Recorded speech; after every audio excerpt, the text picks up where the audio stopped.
Okay, I'm Andrew Rains, and for my Eagle Project and Troop 477, I am interviewing several World War II veterans from Central Methodist Church in Florence, South Carolina.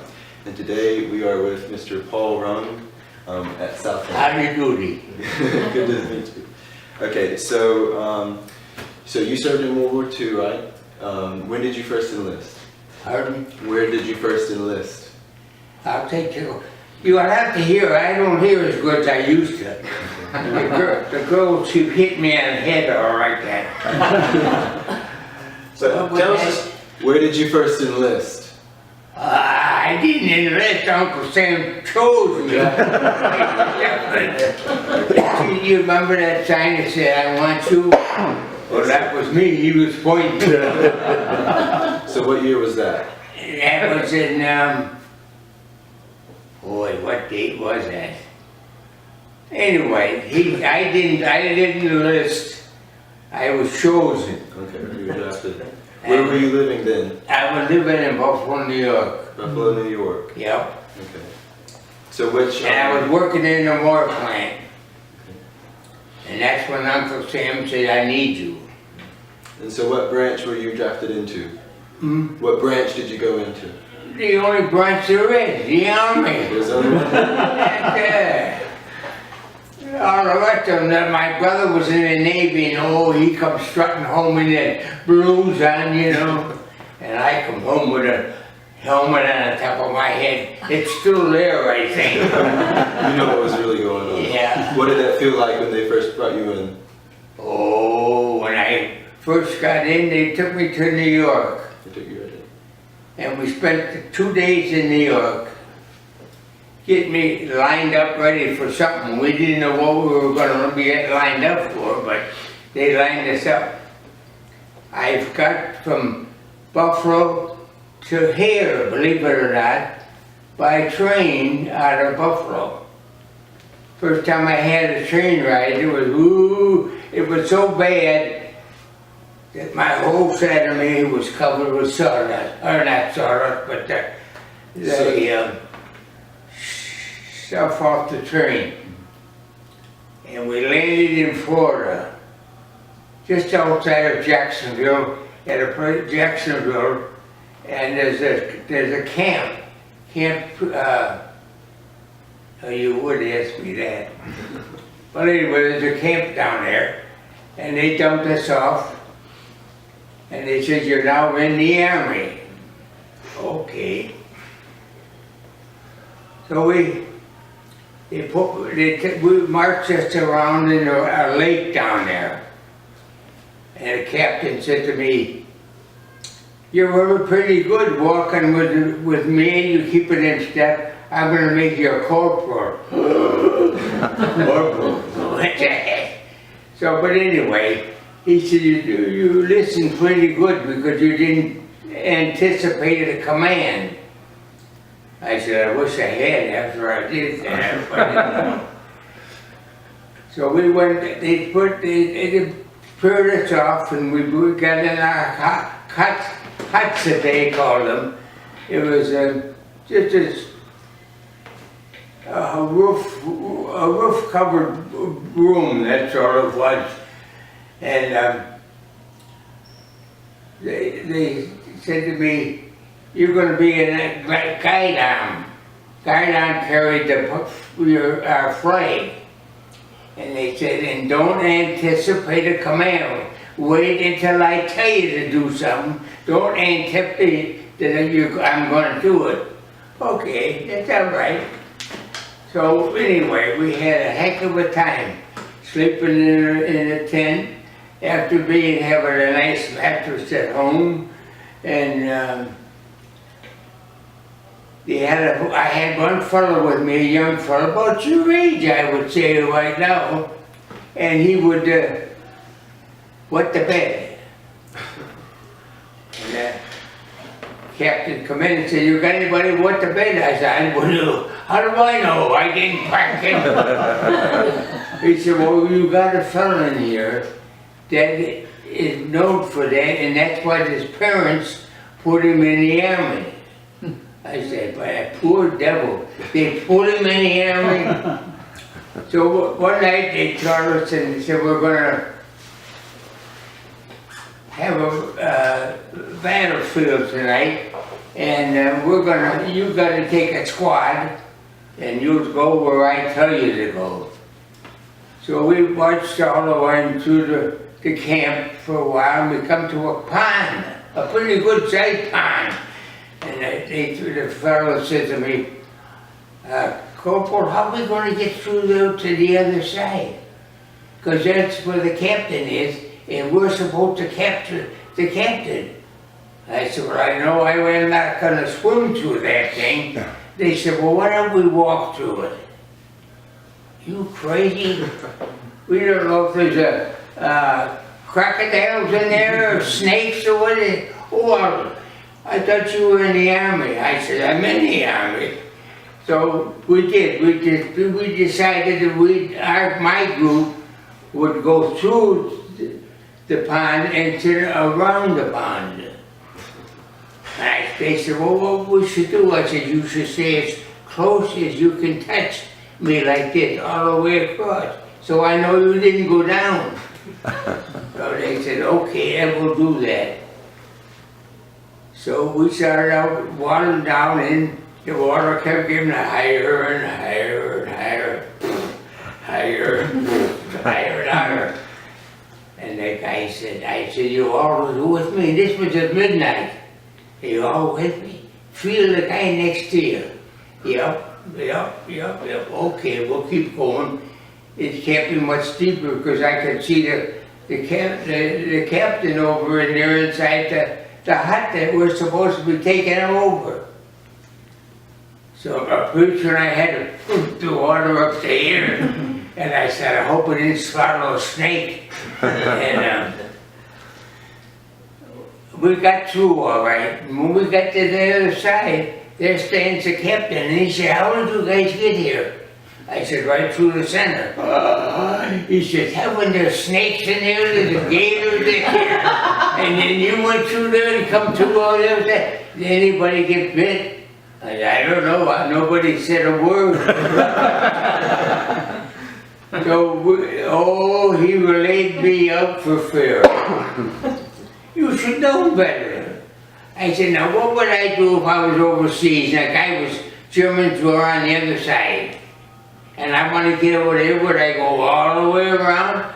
He said, no, you go through the middle. I said, well, that's what we decide we do, we go through the middle.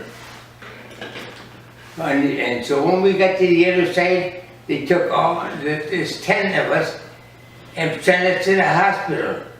But see if you had any bites in the thing where we might have did some wrong thing. But God was with us, we didn't run right straight through, not a guy as much as a scratch. Good. So that was my first experience giving a command. And we got through there, we did some more training, all the training. Finally they said, line up, we're gonna go down to the front. And I said, the front? We're over in England and you're gonna send me to the front? And the guy said, no, I'm just teasing you. We're going overseas. The invasion is on. Oh, that's a different horse. But we've been living in an old Stanley steamer, I call it. The weather was terrible.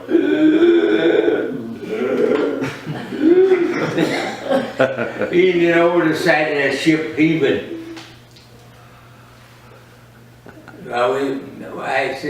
They said, no, don't do anything the wrong way. That's a funny thing to say.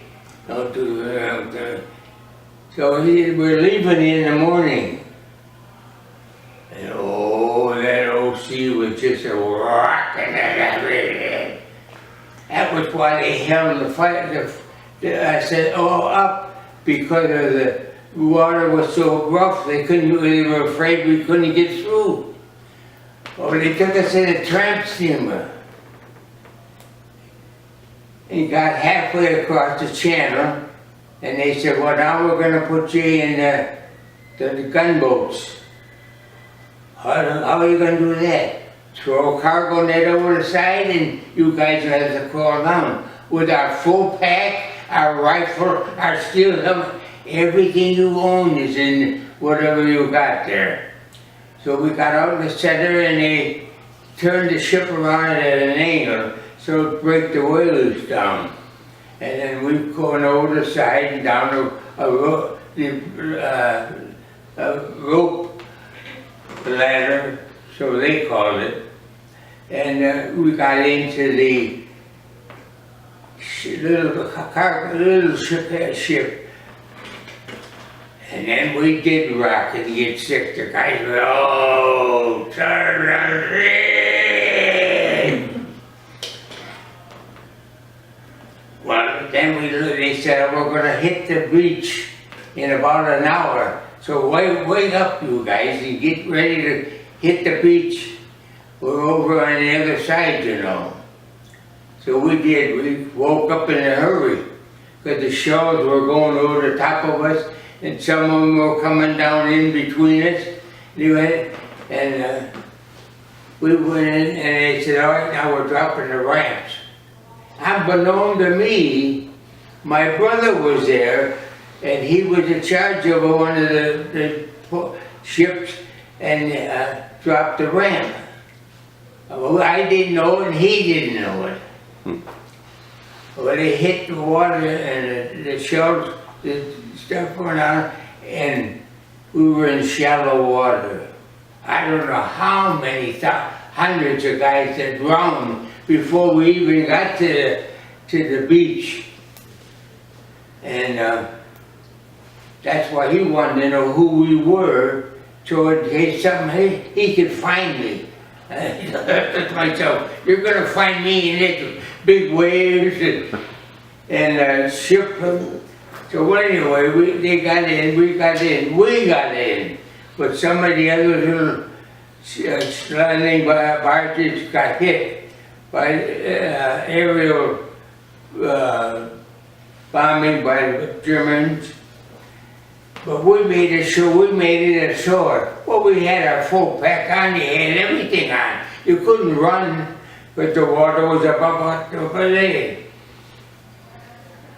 And I read a story afterwards in a magazine from the 29th Division, which I was a member of, that 7,000 of us were killed at the beach. You've seen the movies, there were big bodies laying all over. Well, there was 7,000 of my outfit that was supposed to have didn't make it.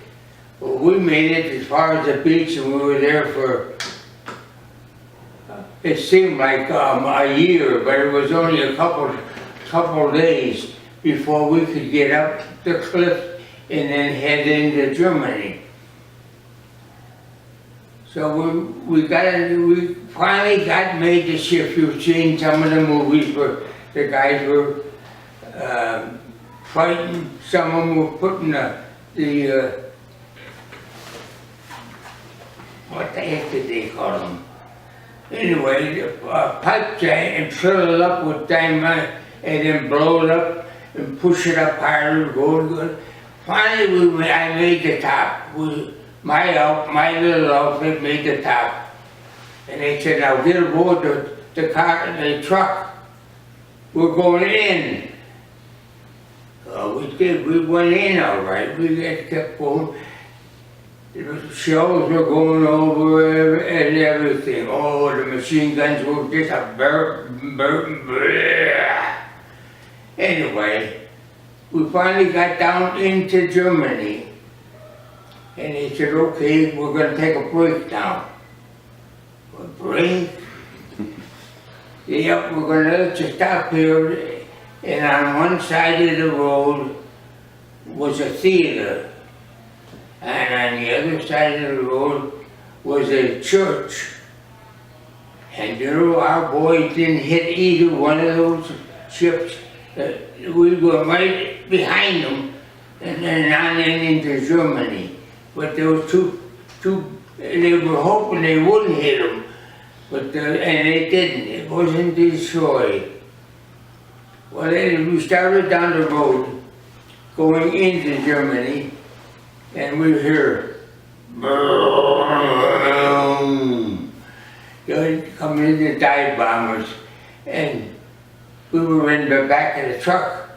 We took the canvas off so we could jump over it off the side. And in the front we had a machine gun on a track over the drivers. And who should be standing there is me. They said, come on, get that thing going. So I had to turn around and fire at the planes coming into us. And they said, the guy said to me, hey, how many did you hit? I said, I didn't wait to see. And we finally got out of that mess, and it began to rain. Oh, how it rained. And I said, well, what are we going to eat, Colonel? He said, right where you are. And we had a plate about that big of aluminum that you carried on your back. And it filled up with water, and there was a scrambled eggs sliding back and forth like that. You never got to eat them. We got to a place that I wish I had wrote all this down on the cities that we went in. We went into one, and we fought with the Germans, and we kicked them out of the town. So the captain said to me, you get yourself a group, your men, and go find a place to spend the night. You want to spend the night? He laughed and he said, yeah, you're going to spend the night. And we all laughed at the same time. So what they said, now you got to hold this road. It's the main road from where we come ashore and into the Berlin.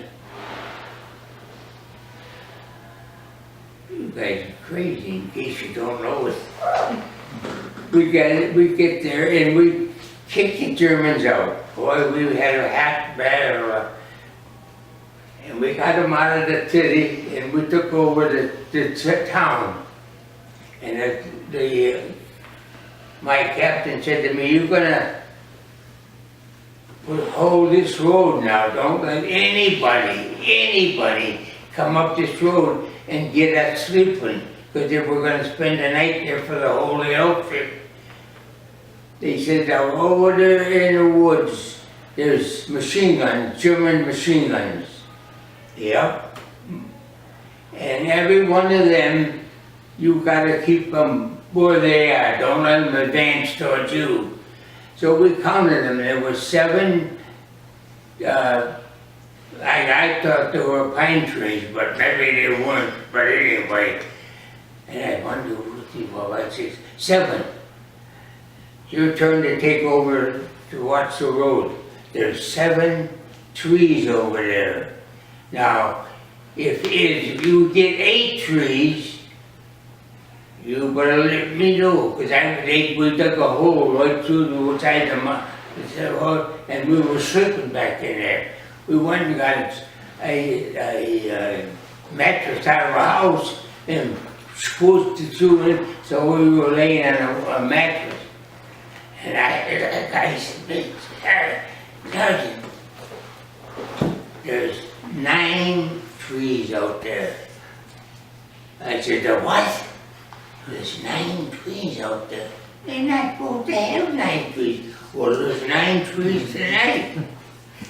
So we get hooked up to the machine gun, get ready for a battle. And when we come in, down come a GI, he was just cleaning the place out. How many of you are there now? Oh, there's only 4 of them there. He says, they must have burnt the trees down. I said, they didn't burn the trees down. They killed some Germans. Oh, you mean we were that close to the Germans? I said, couldn't you hear them talking? Achtung, Lieber, we're going to get shot. And he said, so what we went to do was hold that town until the big boys moved in. And I had my teeth cleaned. Up come the dentist, and the dentist said, "You got any bad teeth?" And, "No, sir." "Well, let me look and see." He said, "Oh, you got one bad tooth that we'll be able to fix before you go in." "Yeah, go in where? You're going into Germany. And you're going to fight, and we don't want you to have a toothache." I said, "You must be kidding." He said, "No, I'm not kidding. Go to see if you got a toothache." So he did. So that afternoon, the lieutenant, it was over me. He said, "I want you to pick 4 or 5 guys, and we're going in to Germany to get some prisoners and bring them back so we'll know what's ahead of us." Oh, that something that. So about 9:30, got dark enough so that we could get in. And we went in, and I had a lieutenant with me. And he said, "Now listen, don't walk on the road." And I said, "I know that." And he said, "Well, just remember to tell the other folks, stay off the road. Stay over on the side so they can't see you standing in the middle of the road." Okay. So we started out. And pretty soon I counted, and I had 15 guys instead of 12 guys. And I said to myself, "That's funny. We didn't start out with 15. We started at 12. But we were going back and forth for curb to curb. We will call it curb to curb. And you never do that, because you stand out just as clear as a bell on a highway. And I could count my 12, and then I add 3 more to it. And I said, "We picked up 3 crowds." And the officer said, "Cross back over to the American side here." Yeah. We got 15 guys with us. We've got some more Germans, and they're supposed to be us by ourselves. Well, we put this one around for a couple hours. And about, it must have been at least midnight, I made the last count, and there was 15 of us. And just then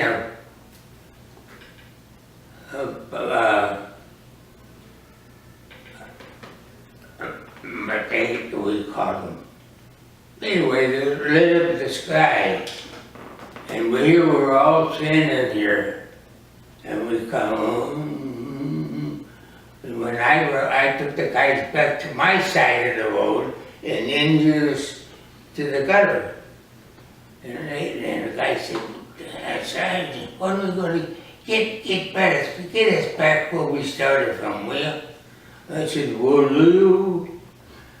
So I said, "Okay, I'll go find some help, but this is getting too more than we can handle." Because our first night at the front line, and because that we found out later, we were in the front lines. So I turned around and I said, "Now look, you second command, keep these guys on this side of the road. Don't go across." "Yes, sir." And I said, well, they said, "Well, where are you going?" I said, "I'm going to shinny down the gutter here and see if I can get close to American line." Well, I went about from here to here and back again, and clunk, I ran into something that was hit my helmet. And "Where are you going?" Well, I was going to go back home. He started to laugh. He said, you gotta help, you're not mad, are you? I said, no. I said, I'm over here to kill you. He said, no, you're not. You're gonna get back. So I better back up and go back to where the rest of the guys were. So I did. I turned around in the gutter and shinnied on way up. Out comes this, again the light flashes. And they looked around and I said, holy mackerel, look at that. There must be 500 great Germans right here with us. And then the light went out. And he said, the lieutenant said to me, take 3 of you men and cross the road. I said, the hell with you. And he said, what do you mean?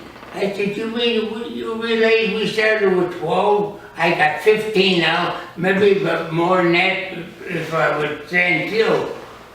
And then they opened up with a machine gun. And they had them crisscrossed in this particular field. In front of it was watermelons. And I was with them just about as close as you and I are here together. Shoom, shoom, shoom. The old shells were going by. And the lieutenant said to me, what are you stopping for? I said, well, the shells are coming from right there, right across the front. Don't you see them? No, I don't see them. All of a sudden, oh, I said, you to myself, you may not see them, but you know how they feel. But if I had made one more step, I wouldn't be sitting here. Because he'd have got me with a machine gun as well as the lieutenant. He hit him in the stomach, and down he went. And I said, well, I'm not going to stay here. So I turned around and ran back, dove over the road, and when I hit, I landed on my rifle. And oh boy, that hurt. And up goes the flare again to see how many we were. And I said to him, come on. He said, I heard him scream because I reached down to pick him up and he got hit in the stomach. I don't know how many shells he took, but anyway, I couldn't move him. So I said, well, I'm going to leave you here about it because I'm not going to be leaving along with you. So I ran back across the road to where my men were and told them, oh, stay still, don't move. And I heard them over there crying, medic, medic, medic, medic, I need the medic. And we told them, if you get hit, shut your mouth. But that's what he was doing. They didn't even know that you've been hurt. And they could walk in there, and they didn't know how many there was of it. So I said, look, now you take on over. Keep these guys in the line in a hole there. And I'm going over there and see if I can get the lieutenant. So I shinnied across the road again, we leaned down to pick him up, and when I picked him up, he bloodily squealed. Oh, oh, that gives the Germans knew that somebody was hurt over on our side of the street. So they put another flare up, and they said, where are you going? What are you doing? I said, my officer is shot. I'm going to pick him up and bring him back on our side of the road. He said, don't you think the Germans have that doctors too? Will you guys shoot us? We have them. Okay. So he said, I'll get out of here. So I skinnied back. I wasn't going to argue with him. He said, we'll take care of your officer. We got doctors to take care. We get shot too. So I went back over there, and the guy said, what are you doing back here? I said, so I told him. They said, oh, we didn't know it was him that got shot. I said, no, you thought it was me that got shot. Anyhow, By that time it was daylight. And they shot up 3 more flares and the whole sky was lit up. And they said to me, "What did you field strip your rifle for?" Because you wouldn't have a use of my gun. Oh, but that was dirty. And I said, "Well, it might have been dirty to you, but it was a clean gun when I threw it." And they said, "You have a sense of humor." Yeah, I have a sense of humor. Don't get too close. They grabbed me by the seat of the pants and boy, they walked me across the street, put a chain around my neck and put me in the back of their Jeep. Now their Jeep was a little different than ours. And off we went. That's the last I saw of my fellows. We rode and we rode and we rode and we rode and finally they stopped. And while we were riding, I was saying, "Now let's see, we crossed 2 railroad tracks and we did this and we did the other thing." So I figured, well, if Americans could get a hold of me, I can tell them where I was and what there was to it. But when I got to where they stopped, they took me out of the German Jeep and took this chain off around my neck and said, "Come, come." I played dumb. Whoop, I got a whooping backside to move a little faster. And down the stairs I went. Opened the door in the building and down we went. We went down 52 steps. I counted them as we went straight, almost straight down. We got down there and there's Germans sleeping in all of the bunks all the way around. And this one German was sitting there at the middle of the table like they're drinking. And he said, "Do you like some coffee?" I said, "No, I don't like coffee." "You don't like coffee? What kind of American are you? You're supposed to drink coffee." "Yeah, but they're not going to be German coffee." And he said to me, "I don't know." He said, "You know, I'm not supposed to be here." And I said, "Well, what are you doing here?" He said, "The German fatherland called me up." And I said, "What do you work with in Ohio?" "The Bond Bread Company." "You know the Bond Bread Company?" "Yes, I know where the Bond Bread Company." "How did you get here?" I said, "Well, I can't tell you that." He said, you're not going to tell me that?" And I said, "No." "Well, I'll tell you where I was. I was in Ohio making a bread. And the fatherland sent me a letter and told me to come home to the fatherland." And I said, "And you fell for it?" He says, "Yeah, I fell for the joke." And he says, "Here I am in a hole down here and talking to you." He said, "I'm so mad. I only live 1.5 miles from this place and they won't let me come home because my wife is pregnant and going to deliver a baby." I said, "Well, that's your fault, not mine." And he said, "Have a cup of coffee." "No, ain't no coffee." "Oh, come on, have a cup of coffee." "9. "Okay, if you don't want a cup of, I'll have a cup of coffee." Then there was boom, we heard the bombs coming in and finally a whole bunch of Germans come around. It was a school for the young people like you. And they said, "Well, we got to get you out of here." So I had to walk up all those stairs to the top, threw the chain around me again, put me in the Jeep, hooked me to the side, so if I jumped out, I'd stop in a hurry. And the next place they took me to, I landed in alongside of a railroad. Where they kept the cows when they were shipping them. And I stayed there for 1 day by myself. And then in come two Americans, or I thought that they thought I would believe them to be Americans. And they said, oh, well, how are you, Yankee? Oh, I'm not very good. No? I said, that's good. They said, well, why not? Because you're not German. You're German and I'm American. Oh, no, we're Americans. We come over to fight for the fatherland. You did? Well, that's real nice of you. But you're not American. And I said, so don't try to pump me for the information, because you ain't gonna get it. So they said, oh, we didn't do that. That was my officer's idea. But I stayed there 2 days, and a fellow, another American, come in and he said, you got a cigarette? And I thought to myself, he's American, he's looking for a free cigarette.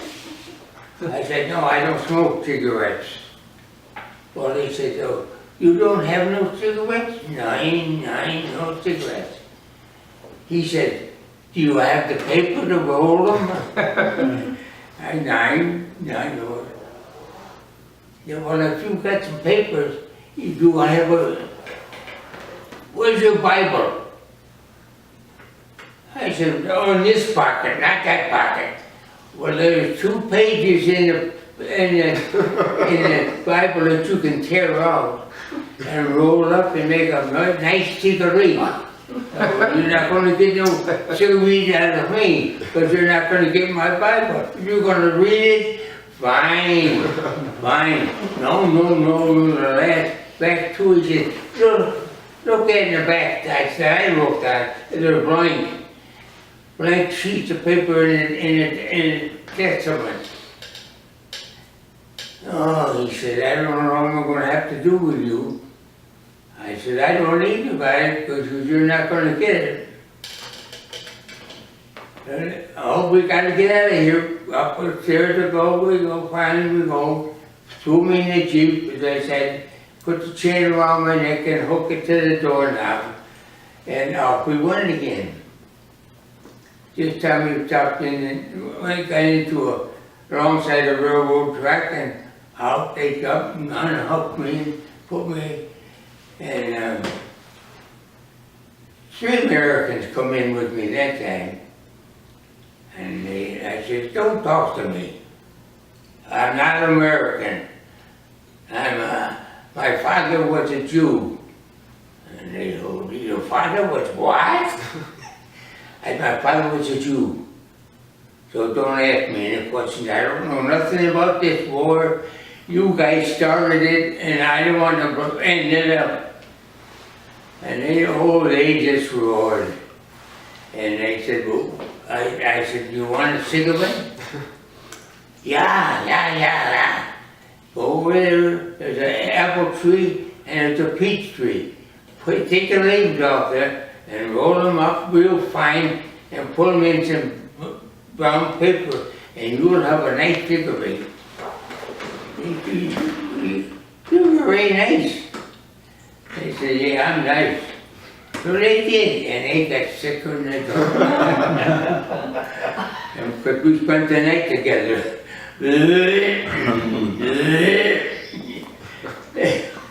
They said, we gotta get rid of this guy. So once again, they took me out of the room this time, put the chain around, put me back in the Jeep, and off we went. And I rode for about, well, I figured it was almost a 2-hour ride in a Jeep. Because they didn't have springs in theirs like we did in our Jeep. So we pulled into another place where they said, we got no, this is for the German.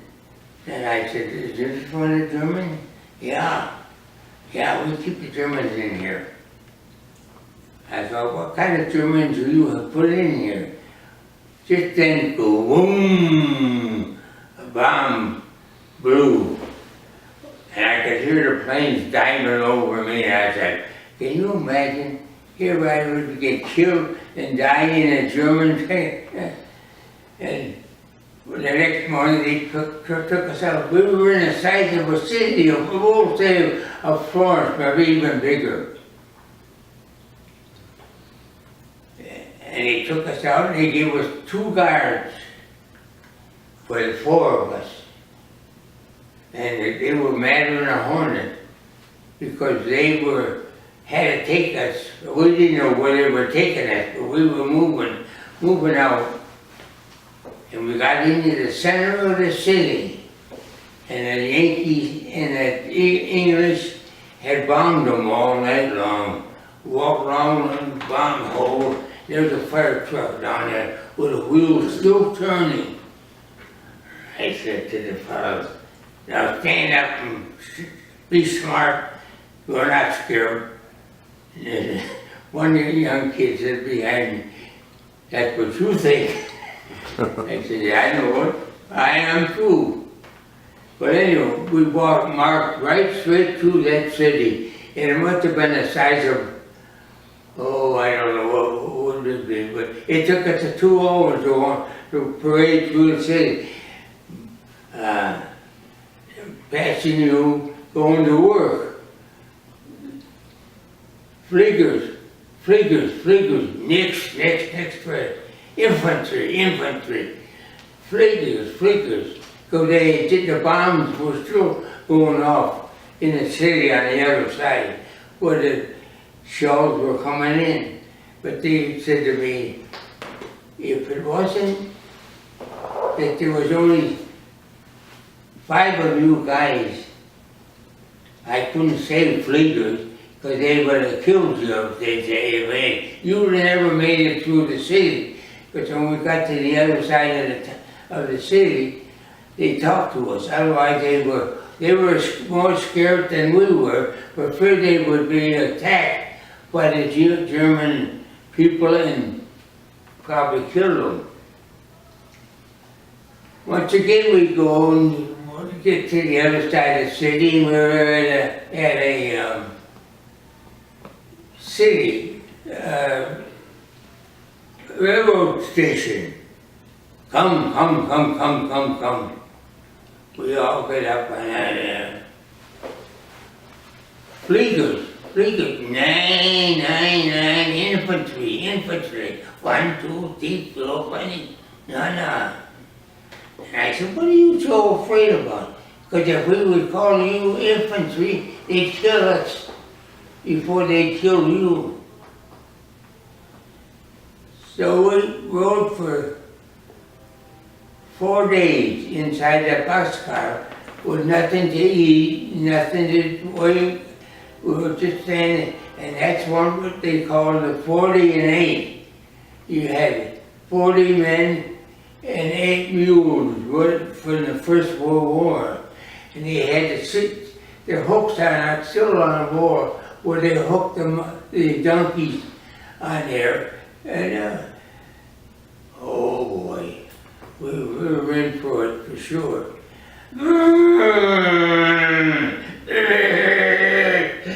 We hear the Germans squealing. They were on the roof of the cars, and the Americans coming down, followed the railroad track, and caught a train on fire.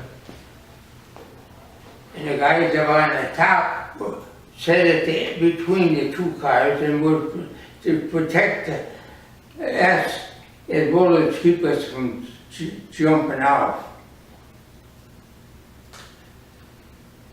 Oh, we heard the fire trucks coming. Our car was half burned, but they opened the door and we did jump out. So none of us were really burned or caught in the fire. But the Germans were, because they had been shot at coming down the railroad track, and the Americans were going. So after a week in a boxcar, riding all over Germany, we finally stopped. They opened up the doors of the railroad train. Come. hey, when are you gonna give us something to eat? The kid said, I'm hungry. The German says, Scheiße, Scheiße. And I said, oh, okay, but keep your mouth shut. But he took us out, and he lined us up, and we went marching through the city with all the people going to work and coming from work and going shopping. Fliegers, 999, infantry, 1, 2, 3, 4, 5, 6. Okay, I said, boy, we've been dead a long time ago if we've been in infantry. They put aboard some trucks, and I don't know how long we rode, but we rode quite a while out into the woods. And I remember that movie that they had where they took the guys out in the woods, and that's where they slaughtered them. That's what the easiest to say. They slaughtered, they lined them up and everybody died. Well, they didn't do that to us. We were fortunate enough, just took us into a prison camp. Prison camp 12D, 12D. Brought us in, stripped us of our clothes, stripped right down, and then they washed us down, hosed us down to get stuff out from us so we wouldn't bleed. We slept four bunks high, and they put me on the bottom. In the middle of the night, one guy said, Lieutenant, I'm bailing out. And the lieutenant sacked him and said, how high are you? I'm on the top bunk. Well, be careful. Rung. He fell off the bunk and landed right next to me, as close as you were. And they said, you all right? Yeah. Well, that happened 3 or 4 times during the night. The guy was screaming, thinking. We finally pulled into another railroad stop, and they took us out, and they had a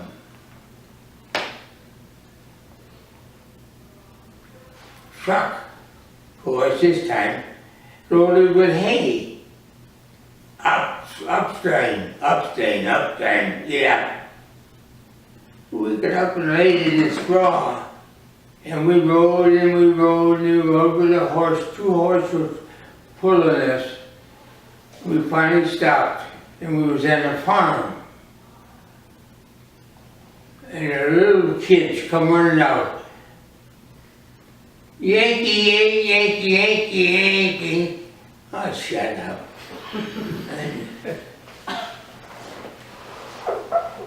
But that's what they yelled at us. We were Yankees, and then so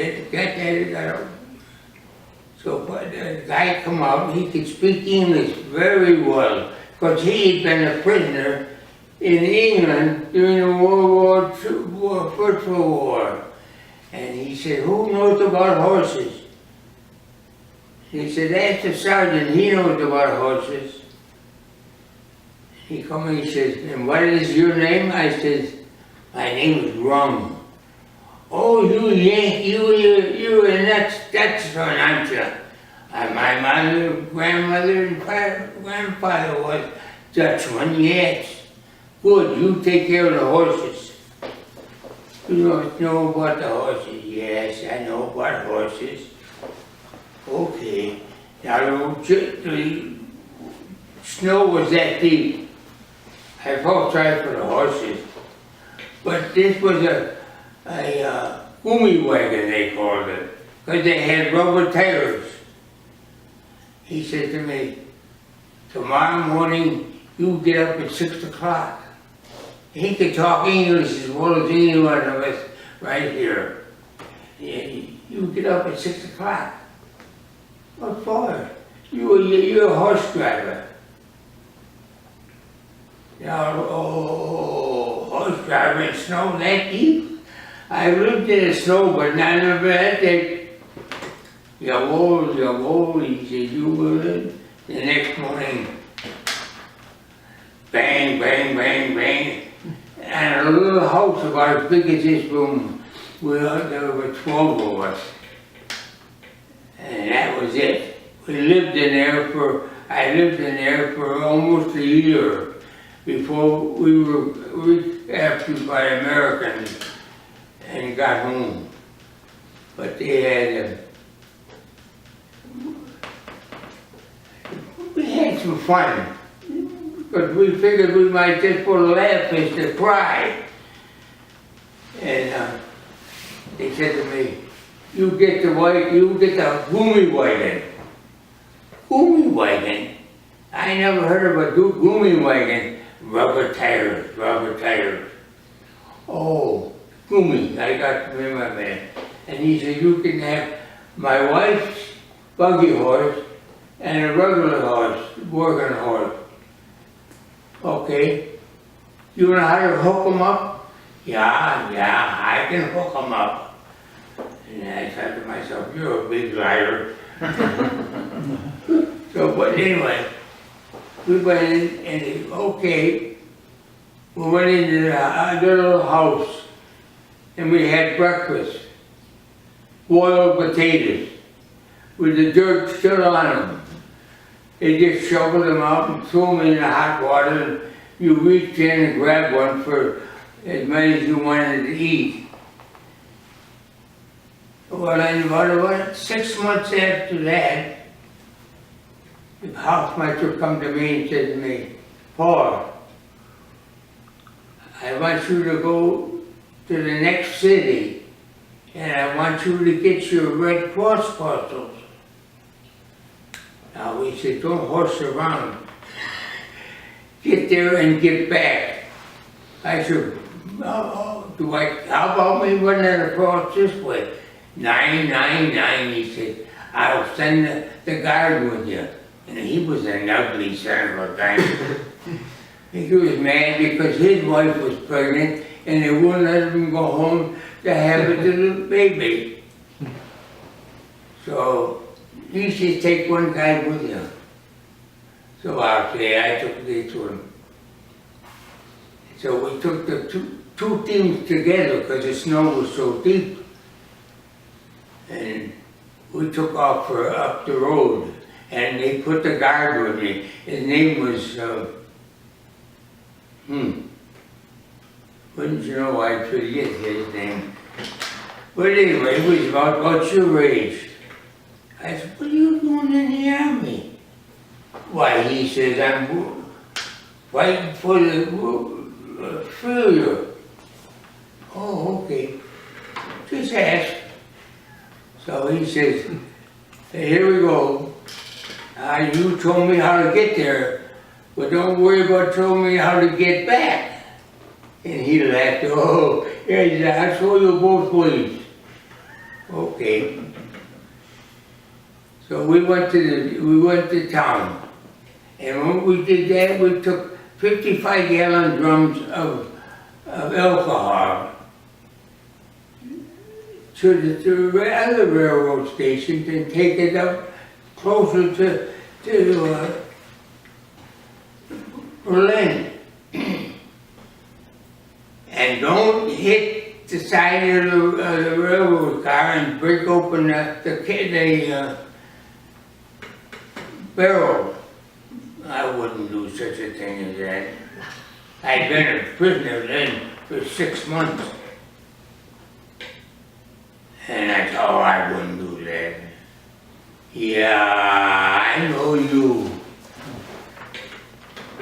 So we took off, and by golly, if we didn't hit the side of the railroad well, and pop, went to the side of the hole in the drum. The guy sitting up on where you could see up and down the track. And I heard him holler, get it! And the guy come and he called, why you do that? I didn't do that. The horse did it. He says, you want to go home? Okay. That's it, good. That night, my guard would knock on our door. Who's there? You know who's here. He was a young guy. He says, you know who's here. I'm coming in. Stand away from the door. Okay, we'll do that. So we stand away, and he had his rifle. And tears were running down his face. I said, what's the matter, Mac? I come in to read a letter I just got from my mother. Sure, come on in, sit down. Leave your rifle in the corner over there. We're not going no place tonight with all that snow up there. He said, I know that. That's why I took your shoes away from you. And he says, you ain't going to get me in trouble. Well, come on in, Max. So he pulls out this letter and he said, I want to read you this. This is from my mother. She's in Berlin. And they're bombing, and she put in there the hell out of us. And she said, I carry a piece of bread in my, so that I'll have something to eat during the daytime. And I said, is that why you're crying, Mike? Yes. He said, how would you like to get a letter from your mother that they're being bombed every hour on the hour? Well, come on in and sit down and tell us all about it. Can I? Yes, you can come in. Put the gun in the corner. Okay. You ain't going no place, he said, but just no, I'm not worried. And you put the gun in the corner behind the door, and he sat down and told me all about his family and how they got taken from the Germans. Story about how Hitler was going to take over the world. The world? I said, the world? Yeah. He said, he was going to be. I said, you should have known better than that. And I said, you hear those planes at night flying over? Yeah. Yeah. He said, we all know that, what's going on. So I said, okay. So I said, where are we going? He said, you're going to the next town, the bigger railroad station. And he said, let's go. I said, okay. So come on, he said, let's go. And I feel the horse whack on the backside, and boom, off we took off. Because I had the boomy wagon. And all of a sudden, one horse disappeared. He said, my God, what did you do with that horse? I didn't do nothing. It fell off, it fell down. Oh, stop. That's how I pulled him up. And there laid the horse. It had slipped because they did not have any shoes on them. Because that took steel. And steel was what they needed to make bullets. So I got there and I pet the horse and cooled him down. And I got him up on his feet. And I said, why did they put 4 shoes into it? And that was the reason. They didn't have enough steel to put extra shoes in. And he was in there stamping and truck because I had put him in a pot into a snow hill. And he slipped and fell down. He said, you did that on purpose. I wouldn't have hurt a horse. He said, yeah. He says, you just because you won in the war, you're gonna hurt my horses. That's your horse. That's the boss's horse's wife's horse. He says, yeah, and you're in trouble. So we finally get to where we are. And lo and behold, what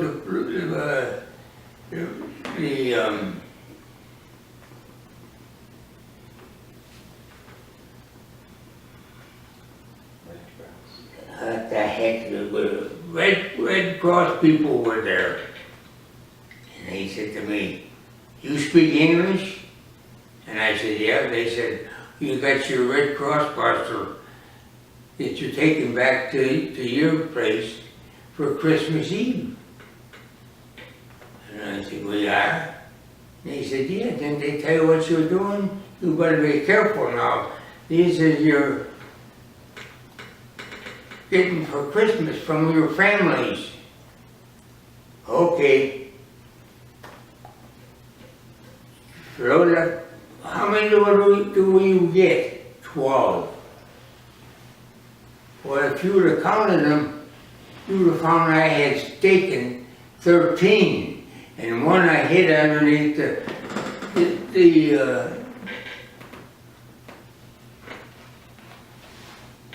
where we were sitting. And yeah, 13, because there was 12 of us, and we each got a Red Cross parcel. But I had 13. And they said, we got back to our place, and he said, "What are you going to do with this?" I said, "Put them under the stalls that we're sleeping in. And leave your cotton picking hands off of them." So we've come home. The horse dropped on again on his knees. Oh, I said, "This is gonna kill me for sure." That's the boss's wife's buggy horse. I hope she didn't break her leg when she fell. Well, she didn't. She got up and snorting a little bit and got back. But anyway, we got home, we got back. And I forgot to tell you, I had one American with me and a German guard. He said, "Sergeant, how are you going to get that extra Red Cross parcel into the room? What's something or something?" And I had taken it for Max to show him that, us Americans are different than you people. Well, we kept bringing them in and sliding them under the hay wagon. And I said, "Now you whistle. And when you're whistling, I'll know nobody's looking. Because nobody else could come out of the little house that we were in. But that German guard and all the kids, kids come down. Every time we went out on the wind, the kids come down. And we said, "Well, you want to play a game?" Yeah. Okay, let's play hide and seek. What's that? You run and hide, and we'll try to find you. Oh, no. We're not that dumb. I said, we're on ourselves. So, okay.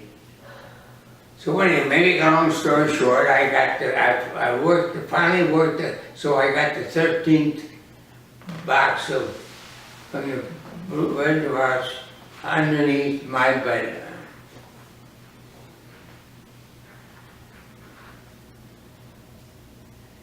And then the next day, the Hofmeister said, "Get all your men. You're going out Christmas tree shopping." I said, "You what?" He said, "You're going to go get sheep for all these children that are here. You're going to get them a Christmas tree." Suppose I don't wanna.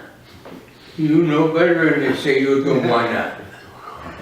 I said, "Okay, that's for the kids." Because there wasn't a man in the place except us fellows. So he said, "Here we go." So we went out and we got a handsaw. And out in the way, quite a ways out was a group of trees.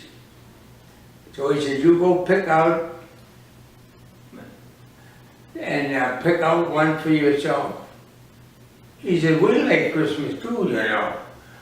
And I said, do you? Oh yeah, okay. So we get out there and we got everybody a Christmas tree, delivered them to the lady at the house and knocked on the door and told, Merry Christmas. Oh, her eyes lit up like a, and she says, thank you very much and a Merry Christmas to you too. And I said, well, to you too. And I said to him, we got one Christmas tree next over. And the housemaster said, that's your Christmas tree. I don't know how you're going to decorate it, but that's your Christmas tree. So we went through and I said, now make sure you save one. We went out to everybody got a Christmas tree, and we got one too. But we cut it up to make sure we got one. So we got back and we were singing Jingle Bells, and he could hear us. The guard between his wall and our wall. And he'd come in again, knocked on the door, tears running down. You get another letter? Yes. And it's almost Christmas Eve. Well, that was real nice. And he said, we heard you singing Christmas carols, and you made me cry. I had to come in here and ask you if I could sing with you. I said, sure you can. So we brought him in. I know, put the gun behind the door. So I said, that's right. So we covered up our tree. We took our shoelaces off on our, one guy said, I'll put a shoe under there. Don't put two or you won't have a shoe, because they'll take the shoe for you. So we sang Christmas carols, and I said, okay, now open up the Red Cross parcel and let's see what we get. Well, I don't know if I can remember all of them right now, but it was a pound can of Klim. That's milk spelled backwards in German. You know, about that big around. And one little young guy said, you know, this is terrible. We're sitting here we got candy, we got cigarettes, we got washcloth, we got soap. It was all in this box. And here these people haven't got nothing, and they haven't treated us bad. You had to work for what we got. Why do we say we make up a Christmas box and take it over to them? He had two daughters that worked in the field with us. I didn't tell you about working in the field. But anyway, and I said, that's a good idea. So I made the box up and we get in, go over to the farm. What you gonna do for there? Come on, I'll open the door. Okay, I said, this is Christmas, I'm not gonna step on you. When he come in, we said, here's your Christmas present from us. And we made two of them instead of one. He got one, and the family got one. And I said, look, it was only across the yard. They could see me walking over there. I don't want to take this over to the Hofmeister.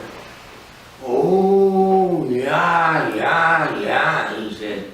That's a good idea. I said, and here's yours. Well, the pair of this fellow out of his eyes. You giving me a Christmas present after you've been spending all these months with me? Yeah. It's not your fault. It ain't my fault. Somebody else's fault. I said, now, I don't care what you do with it. Don't eat all the candy at one time and don't take all the cigarettes. There's only 12 cigarettes. They come in those little kind of packages of cigarettes. Oh my God, he said, that's it, a real cigarette? Yeah. He said, okay, I'll let you walk over to the barn. And Hoffmeister's in there. And you give him whatever, and I tried to give it to him. I told him, Merry Christmas. And he was the same way. He couldn't get over the fact that we as prisoner of war was giving him a present. So when I went back like I told him, I said, I'll come back to our little hut when they give it to him. So about 15, 20 minutes later, the dog on the door, I heard the clank, there's a big bar running across the door. And he said, it's me. I said, who's me? He says, you know who me, Rung. Yeah, you got a German name, he said, Rung. Who ever heard what a Rung that wasn't German? I said, okay, come on in. And he had a enameled wash tub, I call it, but it wasn't, it was a dishwasher. So that full of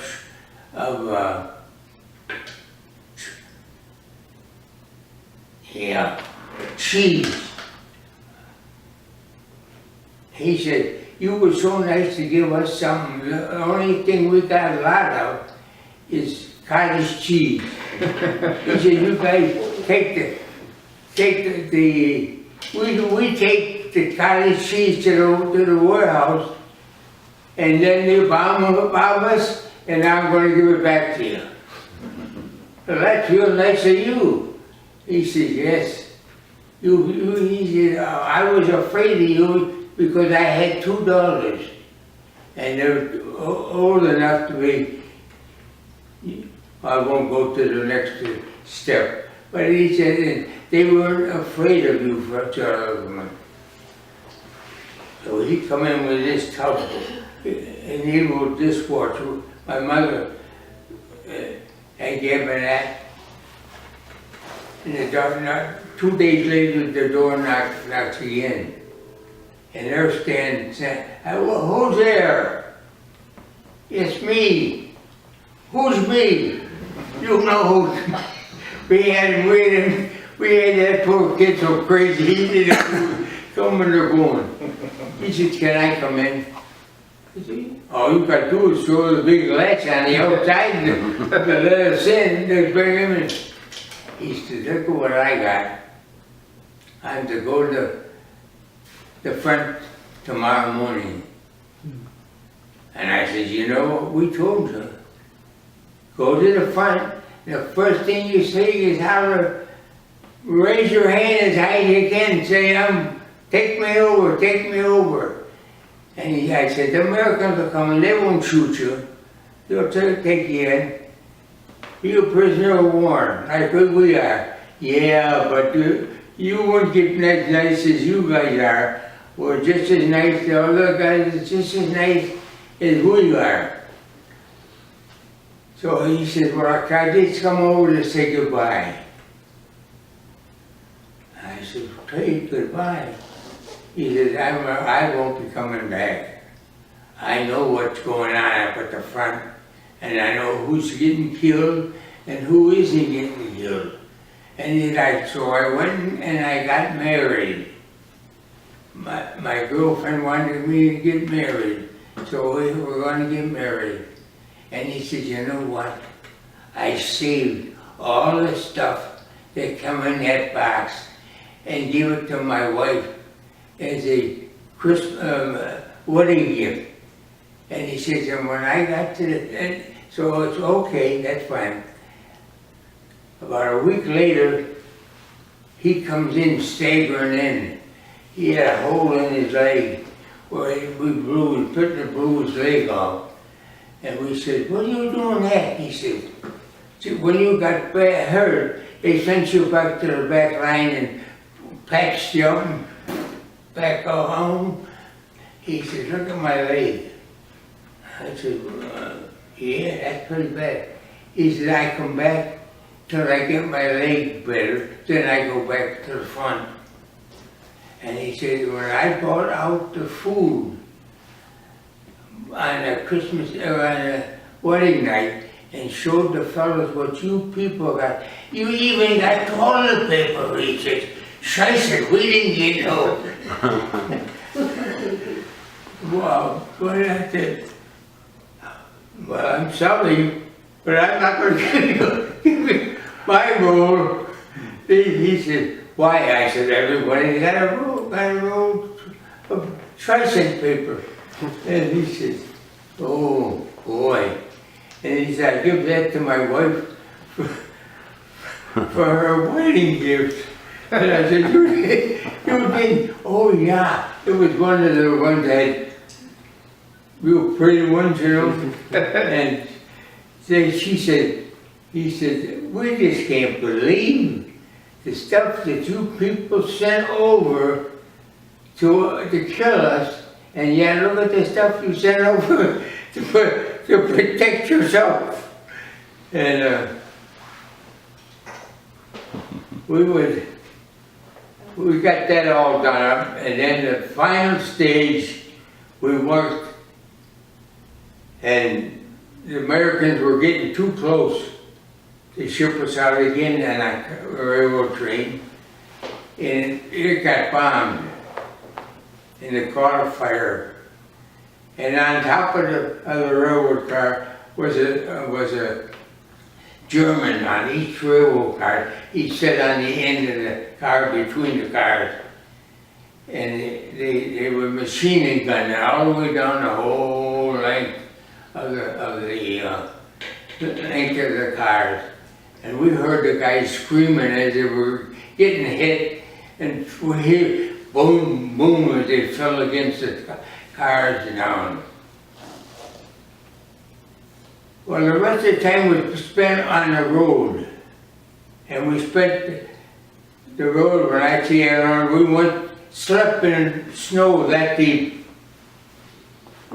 You'd pick a partner, whoever wanted to sleep, and you slept close together, and you sunk down lower and lower till you hit the ground. We did that for about, I think it was 4 months, sleeping in the winter, sleeping in the snowbank, sleeping. What are you going to feed us to eat? You have your Red Cross Hostel. Why didn't you bring it with you? Well, we ate that all up in 1 week. Well, you guys are bigger hogs than I am. I said, that's why you don't have any. Just then the train, I had stopped and unhooked the burning ones and moved them off the track. And they stopped and they gave us a big mug of barley soup. That's all we had on all the time I was with the Germans, which was 1 year. And it was a cup of barley soup.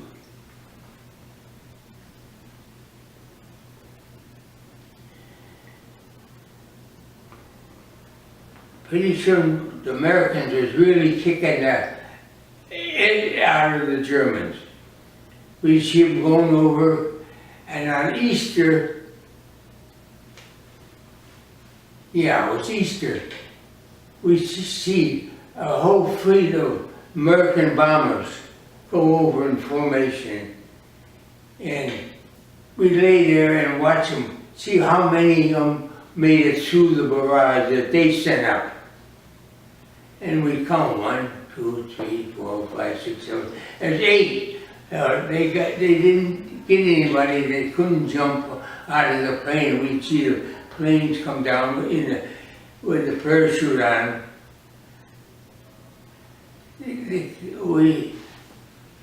That was the last thing I saw of Americans, which count them 1, 2, 3, 4, 5, 6, 7. Hey, he made it clear all the way through. and then off they go. We didn't see them, we'd see the parachutes open up as the guys were jumping out because it was on fire. But they finally, the Americans finally broke through and got into Germany. And then let's see, how was that then?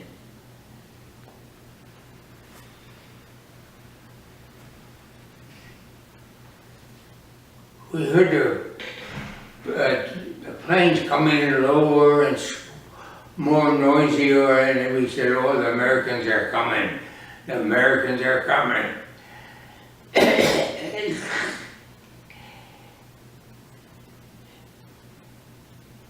And so they put us on top of the mountain. What's a mountain? What's it? You couldn't, after they got us up there was no way of getting down. If you wanted to jump, you jumped in the Elbe River. Well, anyway, the Germans was up there staying with us, but they were as half scared as we were. But the Americans had landed close enough to, in fact, the first prison camp that I was in got blown up with Americans in it. They made a mistake and put it in the wrong place. And then, this was after we got out of there and went on a farm. The Americans and the English started bombing us. We're getting closer to Germany. And they blew that out. Well, and we got up in the morning, quiet as can be. You looked over this side and there was the Elbe River way down there. But look around, there wasn't a German person around. We went into the John, they had cut up all our maps and burned them in the toilet. At night, while we were still asleep, we were still thinking that we were being covered by them. But they didn't. They had scattered out very quietly. The next morning, I said, where is everybody? They said, why? I said, there ain't a German here. All of a sudden we heard the Americans blowing the bugle, and they're marching up the mountain. And I said, hooray for you ladies. And they come in, we hugged each other, kissed each other, everything you could think of. And they said, where's all the Germans? We said, they left. They heard you guys were coming. It must have been. I said, because there's not a German around here. So we went down to we got in line with the boys with the bugles, and we went marching down the hill, singing and yelling and screaming. We got down there, and then the airplanes come over. Boom. And right where we were camped on top of this mountain, they blew the top of it right off apparently after we got out. And started down the hill. And we couldn't get down that way because you'd have killed yourself going down, trying to slide down the side of the mountain. Because one of the Germans said to me, why didn't you go? Go where? To hell? And they said, oh, you smart ass. I said, we wouldn't go down there. We got enough trouble up on top here without sliding down to the bottom. And he said, you smart man. Well, anyway, the next morning, next day afternoon, the fellows went into town. And there was the Blue Cross, not the Blue Cross, but anyway, and they were making homemade donuts. The girls were making homemade donuts. And they go, oh, you fellas, you're here. Would you like a nice fresh donut? You smart lady too, you. She says, yes, we're the Red Cross girls. And they said, we were following these fellas. They told us they were going to run into a bunch of Americans. And we did. And she said, so we decided we'd make up a batch of donuts.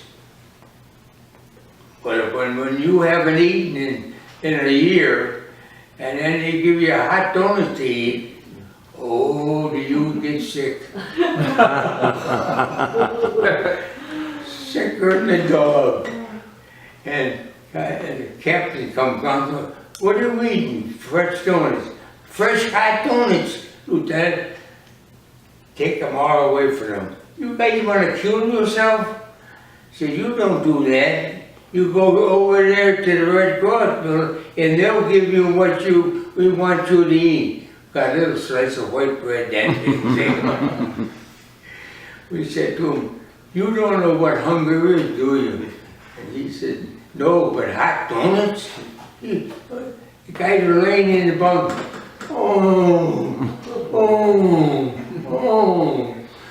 And they said, no more donuts. The Red Cross group of ladies, get out of here. So that's how I finally got loose. And we rode, took us and put us in another truck, only it said American on the side. It didn't say German.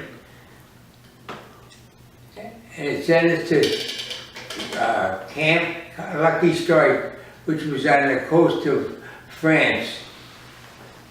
And they want a cigarette? Get out of here, I don't want no cigarette. They said, well, did you tear the Bible apart? We heard some who tore the Bible apart and was smoking cigarettes with an apple tree and a pear tree, whatever they could find. I said, believe it or not, you're looking at it, not me, but some of those guys over there. I said, you never saw such a bunch of sick guys. If you don't want to smoke, make up a homemade cigarette with the Bible paper. And I said, that ain't. I said, I think Jesus was giving those guys a hard time. we tried to keep our self full of the dickens so that we could make it through, because